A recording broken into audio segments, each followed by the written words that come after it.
Amis lecteurs, amis téléspectateurs, bonjour ou bonsoir, selon l'heure à laquelle vous nous recevez chez vous. Nous, c'est l'info en ligne de Congolais de Belgique. Mais nous ne sommes pas en Belgique, nous sommes à Paris. Pourquoi? Eh bien, parce qu'il y a une personnalité congolaise qui est arrivée ce matin à Paris, ce 23 septembre 2018. Et cette personnalité s'appelle Monsieur Noël Tchani. Monsieur Noël Tchani, bonjour. Bonjour. Vous suivez sûrement l'actualité, vous avez reconnu M. Noël Tchani qui est un des candidats à la présidentielle de notre pays. Et donc avec lui, nous allons discuter du processus électoral, de sa participation.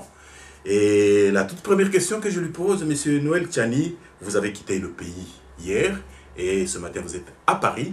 Comment vous avez laissé le pays par rapport au processus électoral? Je voudrais tout d'abord vous remercier de me donner l'occasion de m'adresser donc aux Congolais de Belgique, mais également de toute la diaspora qui nous suivent actuellement, que je salue d'ailleurs. J'étais au Congo pendant les 2 derniers mois. J'ai rencontré beaucoup d'acteurs, acteurs politiques, mais également la population, les acteurs, les autorités de la CENI, les autorités de la société civile, donc tout le monde. Mon évaluation du processus électoral, c'est que la machine est enclenchée. J'ai vu que la CENI avait convoqué l'électorat. Il y a eu des appels à candidature. Les gens ont déposé leur candidature donc, à tous les niveaux, présidentiels, mais également au niveau donc, de la députation nationale et aussi au niveau provincial. Les listes provisoires ont été programmées, ont été annoncées en temps. Et il y a 2-3 jours, on a aussi annoncé les listes définitives de tous les candidats à la présidence et de tous les candidats aussi à la députation nationale. Ce que je peux dire, c'est que la machine est en marche. Nous évoluons progressivement vers les élections le 23 décembre. Et la CENI semble être engagée dans ce processus, fait de son mieux pour que nous puissions arriver à respecter donc ces échéances. Mais je peux dire qu'il y a beaucoup d'imperfections qu'il faudra que nous puissions, en tant que Congolais, examiner avec un esprit ouvert pour voir comment ces imperfections peuvent être corrigées pour que les élections aient lieu à la date prévue, mais dans de bonnes conditions pour qu'il y ait transparence, qu'il y ait clarté, qu'il n'y ait pas contestation donc, des résultats par la suite. Monsieur Noël Tchani, vous êtes candidat et il y a 21 candidats. La bataille sera rude. Si vous devriez être ex aequo, chacun sortirait avec 4%. On aurait un président mal élu. Et vous, personnellement, vous avez décidé d'être candidat. Pourquoi? J'ai décidé d'être candidat parce que je voudrais améliorer les conditions de vie des Congolais. Et je voudrais participer à transformer fondamentalement notre pays. Comme vous le savez, j'étais sorti du Congo, envoyé par le gouvernement de la République démocratique du Congo, le gouvernement du Zaïre à l'époque, pour aller étudier à l'étranger. J'ai étudié en Belgique, en France, aux États-Unis, jusqu'à terminer mon doctorat en sciences économiques à l'Université de Paris 9 Dauphine. Et par la suite, j'ai fait des études complémentaires à Delphi University, à Harvard et dans d'autres universités. Après avoir terminé, j'ai travaillé comme banquier commercial et banquier d'investissement à New York pendant 10 ans et pendant 28 ans comme banquier de développement à Washington. 38 années d'expérience professionnelle sur le plan international, c'est beaucoup d'années d'expérience. J'ai travaillé sur les 5 continents, sur 85 pays différents. J'ai eu l'occasion de participer à la conception et à la mise en œuvre des stratégies de développement des différents pays. Donc j'ai de l'expérience de redresser les pays en difficulté. Je voudrais participer à cette élection présidentielle en RDC pour gagner la présidence de la République, mobiliser tout le peuple congolais de l'intérieur et de la diaspora pour que nous puissions mettre en œuvre la vision de développement donc, que nous avons conçue qui s'appelle le plan Marshall de Noël Tchani pour la reconstruction et le développement de la RDC afin de sortir notre pays du groupe des pays très pauvres aujourd'hui pour que nous puissions devenir pays émergents en l'espace de 15 ans. Et cela va se faire comment? En utilisant correctement les ressources naturelles que Dieu a bien voulu nous donner et les transformer en produits finis à l'intérieur du Congo, créer des emplois, créer des opportunités pour tout le peuple congolais. En d'autres termes, je voudrais bâtir au Congo, avec la participation de tous nos compatriotes, un pays plus stable, plus prospère et plus équitable, où chacun des Congolais trouve dans son compte, dans l'exploitation des ressources naturelles du pays. Monsieur Noël Tchani, vous êtes candidat à la présidentielle. Cela veut dire que vous avez un parti politique. Si vous pouvez rappeler le nom de ce parti et nous donner son historique et son implantation. Au fait, je me présente à l'élection présidentielle en RDC en tant qu'indépendant. Il y a une raison pour cela. Bien que nous ayons créé avec un groupe de compatriotes ce que j'appelle donc la force du changement, qui est un regroupement politique et qui a été accrédité, qui a été approuvé par le ministère de l'Intérieur, mais aussi qui est reconnu à la CENI. Nous avons estimé qu'il était important que je me présente à cette élection en tant qu'indépendant. Pourquoi? Parce que le Congo a un problème. Nous avons 700 partis et regroupements politiques dans notre pays. On considère que avec ce nombre de regroupements politiques et de partis politiques, ce n'est pas une situation normale.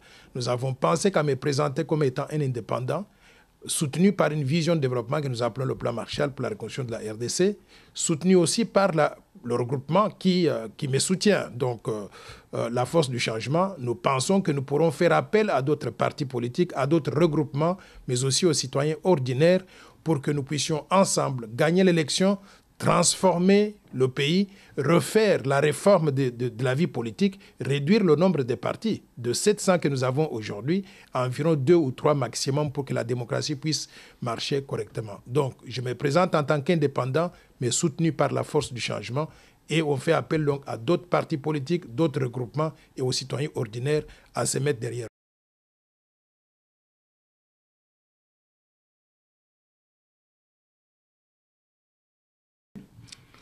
Je vais vous dire d'abord que M. Chadari, en se présentant comme un indépendant, c'est une façon de tromper l'œil. Il fait partie du régime qui a géré le pays pendant 17 années et ce régime a échoué. Les résultats que nous avons aujourd'hui sont très connus. Quels sont ces résultats? D'abord, vous savez, au niveau de l'insécurité, de la situation sécuritaire du pays, le pays vit une situation d'insécurité généralisée. Nous avons connu donc dans le Grand Kasaï ce qu'on a appelé les fosses communes. 90 fosses communes découvertes dans les Grands Kasaï dans lesquelles on a enterré nos compatriotes. Et M. Chadari était ministre de l'Intérieur. C'était lui en charge donc de la sécurité, qui devait protéger nos compatriotes. Il ne les avait pas protégés. Alors, au-delà de ça, je peux dire que si la situation est si instable actuellement dans le pays, la situation politique, c'est le régime qui a fait en sorte que nous soyons arrivés donc à ce stade ici. Les élections devaient avoir lieu en 2016. On les a retardées donc de 2 années. Pourquoi? À cause des manœuvres dilatoires du régime auquel M. Chadari appartenait. Mais sur le plan de la gestion économique, nos compatriotes vivent une situation tout à fait inacceptable. Nous sommes devenus un des pays les plus pauvres de la planète à cause de la mauvaise gouvernance donc, du pays. Mauvaise gouvernance donc du régime auquel M. Chadari donc appartient. Au-delà de ça, vous savez aussi que le Congo est considéré comme étant un des pays les plus corrompus de la planète. 85% des revenus des ressources naturelles n'entrent pas dans les caisses de l'État. Pourquoi? Parce qu'elles sont détournées, elles sont volées par les autorités publiques, mais également par leurs complices dans le secteur privé. Je pense que globalement, cette situation colle à la peau de M. Chadari et aussi il doit répondre de la mauvaise gouvernance donc, du pays, de la mauvaise performance donc, du régime auquel il a appartenu. Donc, par conséquent, il essaye de se présenter comme un candidat indépendant.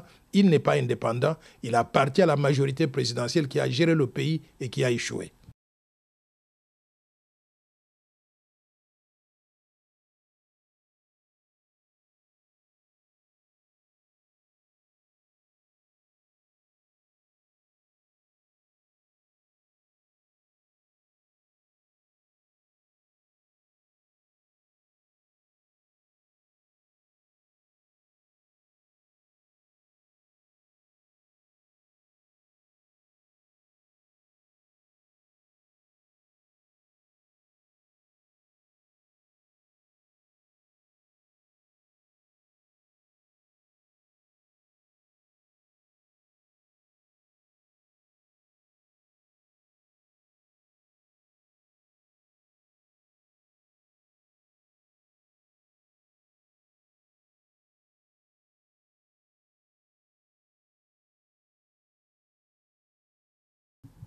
Oui, pendant que j'étais à Kinshasa, j'ai visité la CENI et M. Nanga, le président de la CENI, m'avait accueilli, avec mon équipe d'ailleurs. J'étais accompagné du coordonnateur de la force du changement, M. Iolo, mais aussi de mon conseiller spécial, qui est M. Raphaël Ntita, mais d'autres membres aussi donc, de la force du changement.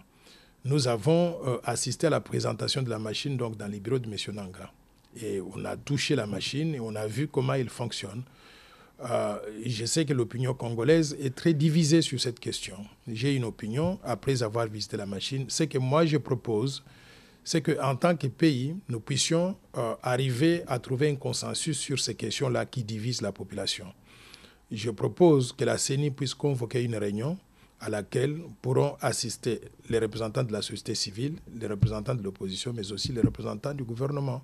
Et on aura chacun de nous des experts qui s'y connaissent dans ces histoires d'ordinateurs, de logiciels et consorts, dans les questions électorales électroniques. Et chacun de nos experts pourra nous donner une opinion on sera donc face à face autour donc d'une table de la fraternité congolaise. Mais je voudrais que tout le monde ait un esprit constructif, qu'on ne puisse pas rejeter la machine simplement parce qu'elle vient donc de la CENI et on n'aime pas donc la CENI, mais qu'on ne puisse pas l'accepter parce qu'elle nous l'est imposée. Je souhaite que nous puissions discuter avec un esprit ouvert et qu'on arrive à trouver un compromis. S'il faut la rejeter, on la rejette tous ensemble. Et s'il faut la retenir, on va le faire tous ensemble. Mais après avoir écouté les points de vue des experts. Monsieur Noël Tiani, imaginons l'électeur lambda à l'intérieur du pays qui n'a jamais vu même pas une ampoule. On lui met la machine à voter. Il est illettré, comme il y en a des millions dans notre pays. Vous pensez qu'il peut faire combien de temps devant cette machine pour pouvoir enfin faire ce qu'il doit faire comme devoir? Je sais qu'il y a des gens qui avaient estimé qu'une personne qui est bien lettrée, qui connaît comment il faut même toucher l'ordinateur et consort, peut passer à peu près entre 3 à 6 minutes pour arriver à faire un choix. Cela veut dire que ceux qui n'ont pas cette facilité-là, qui ne sont pas lettrés, pourraient mettre un peu plus de temps. J'ai compris qu'une machine peut accommoder par jour 600 électeurs. Alors, dans ces conditions, la question qu'on doit poser à la CENI, c'est on a besoin de combien de machines pour arriver à accommoder tout le monde si le vote doit se tenir donc en une journée. Et si cela n'est pas possible, faudra-t-il envisager donc d'aller au-delà d'une journée pour permettre à tout le monde donc de voter? Ces questions-là, je ne peux pas donner de réponse à cela. Je propose qu'elles soient mises sur la table à cette réunion quadripartite que je propose, qui va réunir la CENI, les représentants de l'opposition, de la majorité, mais aussi de la société civile, accompagner chacun de nos experts pour qu'ensemble, on puisse examiner toutes les questions pendantes et qu'on arrive à trouver un compromis qui sera en ce moment-là applicable à tout le monde. Merci, M. Noël Tiani. Une autre question, c'est par rapport à l'opposition. Le peuple congolais voudrait bien qu'on éradique le système Kabila.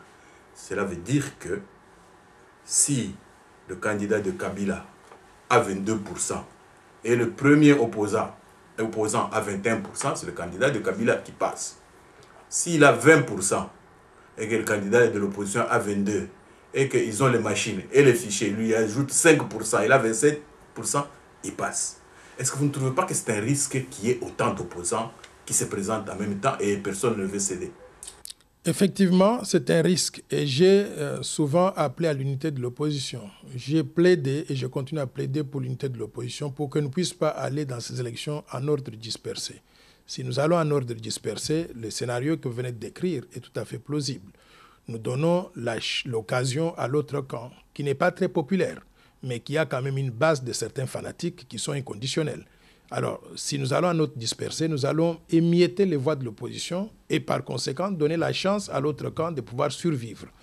J'appelle encore une fois de plus tous les collègues de l'opposition pour que nous puissions nous retrouver le plus rapidement possible, de façon inclusive, parce que j'ai compris qu'il y a des gens qui veulent, dans l'opposition, se retrouver entre eux, un club de copains. Je voudrais que tout le monde ait un esprit ouvert, parce que, vous savez, si on a par exemple 18 candidats de l'opposition, et que 5 ou 7 candidats se réunissent pour choisir un candidat commun entre eux, ils n'ont pas résolu le problème parce qu'on sera toujours à notre disperser. Les autres iront tout seuls et ça va créer toujours la possibilité d'émietter les voix. J'ai fait encore un appel solennel à tous ceux qui représentent l'opposition et qui veulent sincèrement que nous puissions gagner pour que nous puissions nous retrouver le plus rapidement possible, désigner un candidat commun qui répondra à un certain nombre de critères. Les critères, moi, ce que je propose, c'est lesquels? Le candidat commun doit avoir un certain niveau d'éducation suffisant pour représenter valablement le pays. Et son niveau d'éducation doit être au moins des diplômes d'État plus 5 années à l'université, c'est-à-dire la licence à la congolaise ou équivalent pour ceux qui ont étudié à l'étranger.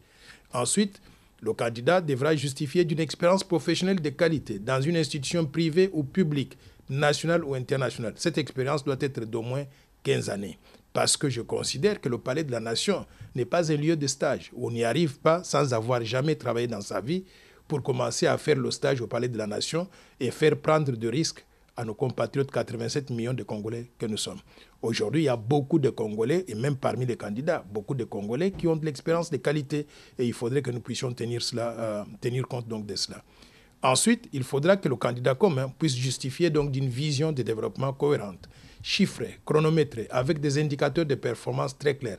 Un projet de société qui est défendable, qui peut sortir le Congo des problèmes, qui peut répondre aux défis de développement que nous avons. Moi, je vous propose un projet de société qu'on appelle le plan Marshall de Noël Tchani pour la reconstruction et le développement de la RDC, que j'ai publié il y a 2 ans aux éditions du Panthéon à Paris. Tous ceux qui veulent le lire peuvent le commander sur Amazon.fr, ils peuvent aller à la FNAC ou aussi ils peuvent le commander chez l'éditeur, les éditions du Panthéon à Paris. Ce plan de société fait à peu près 500 pages. Il est accompagné d'un petit résumé qu'on appelle au grand mot le grand remède, un plan Marshall pour la RDC qui est aussi publié aux éditions du Panthéon. Donc ces 2 publications sont disponibles à tous les Congolais qui veulent les lire.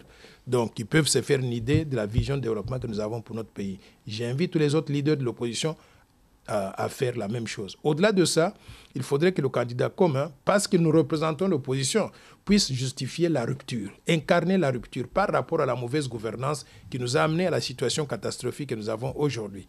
Et cette rupture, on ne peut pas avoir été hier avec Kabila et 2 jours avant les élections, on devient donc dans l'opposition et on prétend représenter l'opposition.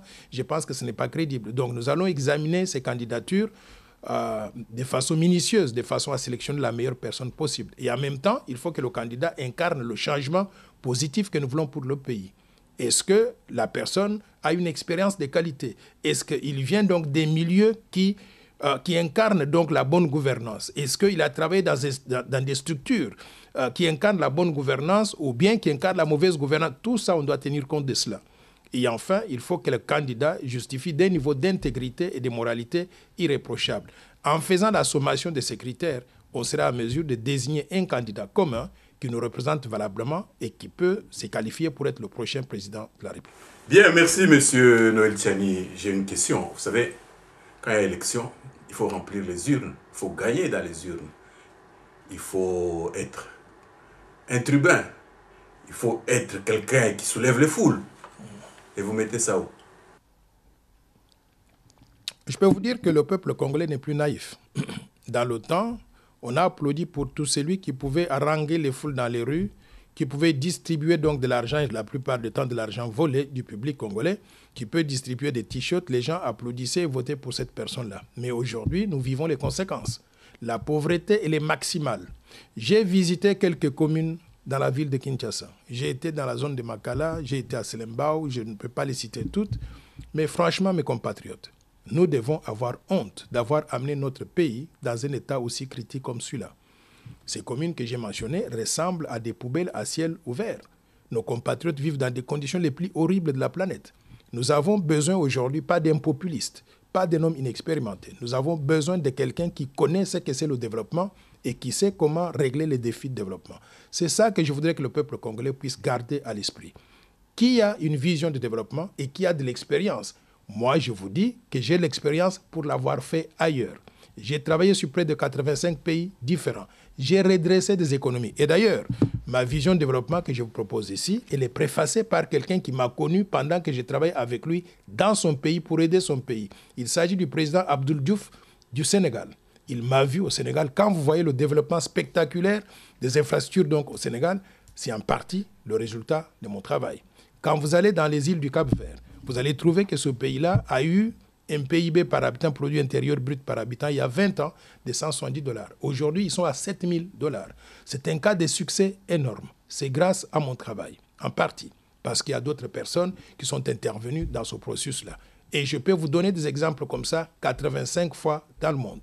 Alors, si j'ai cette expérience de développement ailleurs, de redresser donc les pays ailleurs, je le ferai même mieux dans mon propre pays. Je demande au peuple congolais de me faire confiance parce que si je suis président de la République à partir de janvier 2019, accordez-moi 5 ans et au maximum, si on arrive à faire encore 10 ans, nous allons transformer fondamentalement notre pays, créer des opportunités pour tout le monde, sécuriser tout le monde, et je dis bien sécuriser tout le monde, ceux de la majorité, ceux de l'opposition, ceux de la société civile. Je ne veux pas qu'il y ait des vengeances. Je veux que le pays puisse retrouver la paix, la sérénité, et comme ça, nous allons nous concentrer sur les efforts de développement économique et social qui va profiter à tous les peuples congolais. Nous allons créer des emplois pour tout le monde. Nous allons augmenter le salaire minimum garanti pour atteindre au moins 1 000 $ par mois par personne qui travaille dans le secteur public ou privé sur l'ensemble du territoire national. Ça va permettre à beaucoup de familles de vivre correctement, de payer le loyer, d'acheter une maison, de payer une voiture, d'envoyer les enfants à l'école, de payer pour les soins médicaux. Donc, j'ai une vision de développement que je pense les Congolais devraient prendre connaissance de cela pour qu'on puisse comparer à ce que proposent donc d'autres candidats et qu'on choisisse la meilleure personne possible. En faisant cette comparaison, je suis convaincu, basé sur ce que j'ai vu à Kinshasa, que je serai considéré comme étant l'un des meilleurs candidats dans cette élection présidentielle et j'espère que le peuple congolais me fera confiance. Merci bien, Monsieur Noël Tchani. Vous défendez bien votre chapelle, c'est tout à votre honneur et c'est tout à fait normal. On est en pré-campagne, il faut le faire. Et avant donc de vous donner le mot de la fin, nous avons dit qu'il reste 3 mois. En 3 mois, qu'est-ce qui devrait être fait pour que on ne subisse pas le scénario de 2011? On gagne dans les urnes, on vole la victoire et on proclame un autre monsieur comme vainqueur. Ce que nous devons faire d'abord, c'est la mobilisation de tout le peuple congolais. Il faut que chacun sache que si on reste donc à l'écart et on laisse les autres donc s'occuper du processus, eh bien, ils vont faire ce qu'ils veulent. Nous devons être vigilants et nous devons avoir un œil très surveillant sur tout ce que la CENI est en train de faire.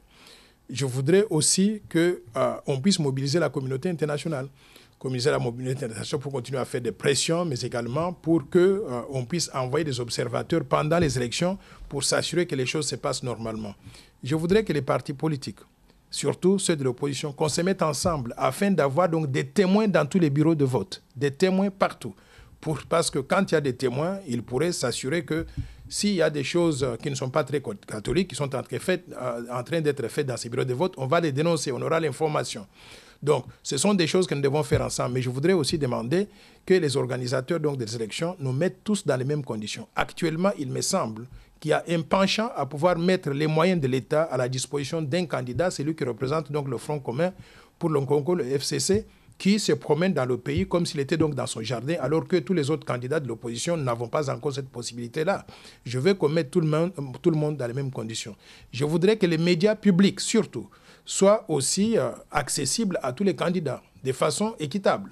Je vois des chaînes de télévision qui passent à longueur de journée, des émissions à l'honneur du candidat donc de la majorité, et je trouve que c'est injuste, c'est un signe précurseur qui a de mauvaises intentions pour manipuler l'opinion publique afin de pouvoir mettre l'avantage donc dans un camp contre l'autre.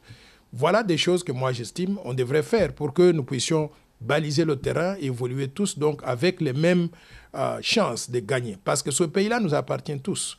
Je peux vous dire que le candidat qui pourra gagner cette élection va avoir un impact énorme sur la situation de tous les 87 millions de Congolais que nous sommes, mais sur le développement du pays, surtout sur la stabilité même de la RDC. Donc faisons le nécessaire pour que le meilleur parmi nous puisse sortir président de la République. Et j'espère que ce meilleur va s'appeler Dr Noël Tchani. Moi, j'invite à candidat numéro 15. Merci bien, Monsieur Noël Tchani, pour avoir répondu à notre invitation. Chers amis lecteurs, chers amis téléspectateurs, chers amis du Congo, nous vous rappelons que nous venons de recevoir Dr Noël Tchani, qui est candidat à la présidentielle, et nous ferons de notre mieux pour recevoir tous les candidats qui passent par Paris, Bruxelles, n'importe quelle ville de l'Europe, où nous pourrons aller vite recueillir leurs impressions. Comme ça, vous faites aussi une opinion. Et avant de nous séparer, est-ce que vous avez un dernier mot, M. Noël Tchani? Oui, je voudrais m'adresser au peuple congolais. Le Congo se trouve à la croisée de chemins. Nous avons tergiversé pendant 58 ans. Depuis 1960 jusqu'à ce jour. Et malgré l'abondance des ressources naturelles, nous sommes aujourd'hui l'un des pays les moins développés de la planète, les plus pauvres du monde, les plus corrompus de la planète. Ce n'est pas une réputation que nous méritons en tant que peuple congolais. Nous avons l'occasion de changer la donne. Nous avons l'occasion de faire l'histoire aujourd'hui.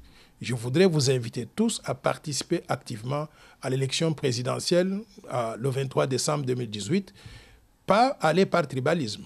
Pas aller parce que vous êtes militant simplement aveugle d'un certain courant politique. Je voudrais que vous puissiez examiner sérieusement les différents candidats, d'où ils viennent, ce qu'ils ont fait avant, ce qu'ils ont fait comme études, ce qu'ils apportent comme valeur autour de la table et ce qu'ils ont comme projet de société. Si nous dotons notre pays des leaderships nouveaux, des qualités, compétents, capables de pouvoir adresser les défis de développement que nous avons, nous allons transformer notre pays en un paradis terrestre. Je vous propose le plan Marshall que j'ai conçu de ma propre main avec la participation de beaucoup de nos compatriotes. Ce plan bénéficie d'une appropriation nationale parce que c'est notre plan à nous. Il ne nous a pas été imposé par qui que ce soit. Si nous le mettons ensemble en œuvre, nous allons développer notre pays, le sortir du groupe des pays très pauvres pour qu'il devienne pays émergent à l'espace de 15 ans. En l'espace de 15 ans, ça veut dire que nous tous qui sommes là, nous allons être témoins oculaires du développement spectaculaire donc, de notre pays. Et dans le processus, nous allons créer des emplois et des opportunités pour tout le peuple congolais et surtout améliorer donc leurs conditions sociales parce que, je vous ai dit, nous allons même augmenter le salaire minimum pour que le Congolais puisse vivre mieux avec le fruit de son travail. Nous allons mettre l'accent dans le processus de mise en œuvre du plan Marshall sur un certain nombre d'éléments. Le rétablissement de la paix et de la sécurité sur l'ensemble du territoire national, l'amélioration de la bonne gouvernance, l'amélioration de la gouvernance pour que nous puissions passer de la mauvaise gouvernance actuelle à la bonne gouvernance que nous souhaitons. Nous allons mettre l'accent sur le développement du capital humain en investissant massivement dans l'éducation et la santé pour que nous puissions avoir des Congolais bien éduqués, bien instruits mais en bonne santé. Nous allons mettre l'accent sur l'autosuffisance alimentaire en développant l'agriculture, l'élevage et la pêche à travers les mécanismes donc, de mécanisation. Nous allons doter notre pays d'une monnaie nationale crédible en réformant la Banque centrale et le système financier, en le diversifiant pour qu'il puisse répondre aux besoins de développement donc, de notre pays. Nous allons créer un bon environnement pour le développement du secteur privé, pour permettre à ceux qui ne peuvent pas travailler dans le public, qui veulent devenir des entrepreneurs, à créer des entreprises, à les faire prospérer pour que ça puisse recruter beaucoup de nos compatriotes qui sont au chômage. Nous allons lancer un grand programme de développement des infrastructures de base, c'est-à-dire la construction donc, des routes et des autoroutes modernes pour relier toutes les 26 provinces donc, du pays. Nous allons créer ce que j'appelle donc des villages et des villes modernes, c'est-à-dire nous avons sélectionné à travers tout le pays, dans les 26 provinces, des villes et des villages qui sont totalement abandonnés à leur triste sort. Nous allons pouvoir les développer en faisant donc de ces villages le centre principal de développement économique et social parce que tous les Congolais vont vivre partout à travers le pays dans les mêmes conditions et dans de bonnes conditions. Et enfin, nous allons lancer un grand programme d'industrialisation accélérée de la République démocratique du Congo pour transformer en produits finis nos matières premières congolaises qui sont nombreuses dans le sous-sol, mais que nous avons extraits du sous-sol jusqu'à présent et qu'on a envoyé à l'étranger à l'état brut. Nous allons changer cette politique. En faisant tout cela, nous allons créer un véritable pays qui se développe à une vitesse vertigineuse et qui crée des opportunités pour tous les Congolais et toutes les Congolaises. Mesdames et messieurs, voilà la vision de développement que je vous propose. Je vous invite vraiment à prendre connaissance de cela et à participer activement dans l'élection présidentielle et surtout à ne pas oublier le candidat numéro 15, Dr Noël Tchani Madianvita. Merci beaucoup, M. Noël Tchani, pour cette émission. Merci beaucoup, chers téléspectateurs. Donc, nous vous rappelons que l'Info en ligne de Congolais de Belgique recevait ici à Paris M. Noël Tchani, qui est candidat à la présidentielle du 23 décembre 2018. Nous souhaitons tous que ces élections aient lieu pour qu'enfin il puisse y avoir alternance à la tête du pays pour M. Noël Tchani, le prochain président de la République, celui. Encore une fois, merci et à la prochaine. Merci. Au revoir tout le monde.